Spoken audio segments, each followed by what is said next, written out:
নির্মলা সীতারামন পরবর্তী প্রজন্মের জিএসটি সংস্কার কমিটির অনুষ্ঠানে যোগ দিতে আজ কলকাতা আসছেন। জাতীয় গ্রন্থাগারের ভাষা ভবনে ওই অনুষ্ঠানে যোগ দেওয়ার পর সন্ধ্যেতেই দিল্লি ফিরে যাবেন তিনি। এদিকে ভারত চেম্বার অফ কমার্সের 125তম বার্ষিকী উদযাপন অনুষ্ঠানে যোগ দিচ্ছেন অর্থমন্ত্রকের মুখ্য অর্থনৈতিক উপদেষ্টা ভি অনন্ত নাগেশ্বরন।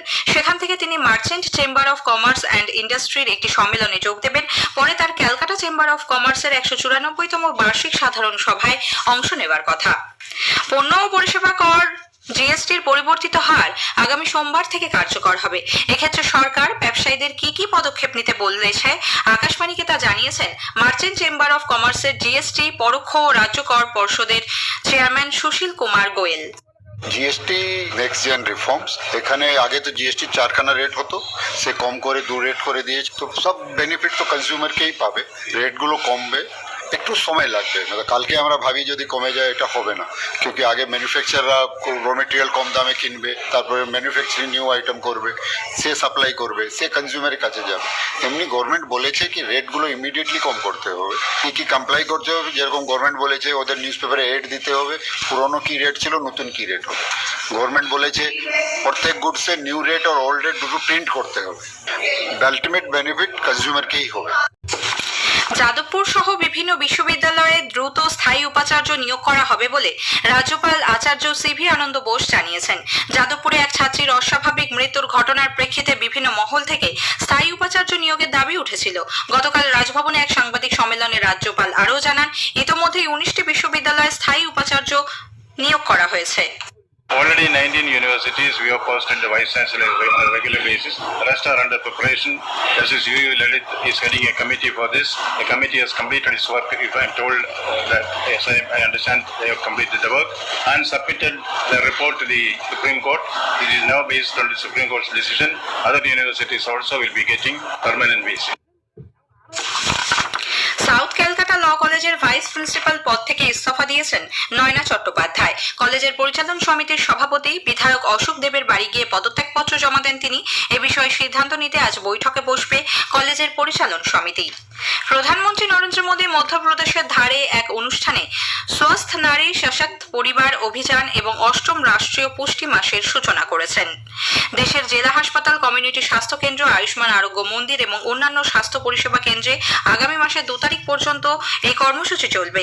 কলকাতায় গতকাল এক সাংবাদিক বৈঠকে বিজেপির রাজ্য সাধারণ সম্পাদক লকেট চট্টোপাধ্যায় বলেন, এই প্রকল্পের অধীনে আগামী দিনে প্রায় 4 কোটি মহিলাকে বিনামূল্যে চিকিৎসা দেওয়ার লক্ষ্যমাত্রা নেওয়া হয়েছে। এদিকে রাজ্যে মহিলাদের সুরক্ষা নিয়ে উদ্বেগ প্রকাশ করে লকেট চট্টোপাধ্যায় বলেন, তৃণমূল কংগ্রেস সরকারের আমলে নির্যাতনের শিকার মহিলারা ন্যায় বিচার পান না। আরজি করের মতন সরকারি হসপিটালে একটা মহিলা ডাক্তারের কোনো সুরক্ষা নেই। তার 1 বছর ঠিক বাদে পাঁশকুড়ার মতো জায়গায় মহিলাকে ধর্ষণ করা হচ্ছে। যারা আজকে রোগীদেরকে সুস্থ করে তুলছে, আজকে তারাই যদি হসপিটালের মধ্যে ধর্ষিত হয়, মহিলারা, মেয়েদের সুরক্ষা ব্যবস্থা কোথায় রয়েছে?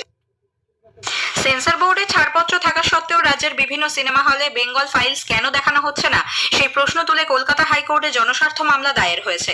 ছবি না দেখেই ওই সিনেমা সম্পর্কে কিছু মহলের আপত্তি, শিল্পবিরোধী বলে মামলাকারীর দাবি। তবে কবে মামলাটি শুনানির জন্য তালিকাভুক্ত করা হবে তা এখনো জানানো হয়নি।